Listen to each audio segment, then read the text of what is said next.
Tahniah Aaron, bintang paling popular 2011. Jadi mungkin ramai yang dah menjaga kemenangan Aaron kali ini. Adakah Aaron sendiri dah menjaga kemenangan kali ini?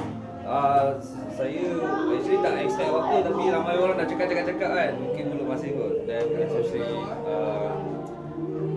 mungkin ganjaran selepas tabah dan tak putus semangat lah. So alhamdulillah, dan saya rasa ini pun satu pencapaian khas untuk fan club saya, Aeronators, yang dah banyak berjasa.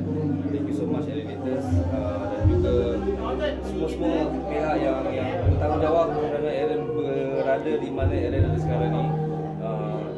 Especially isteri Aaron yang dari awal susah senang sama-sama,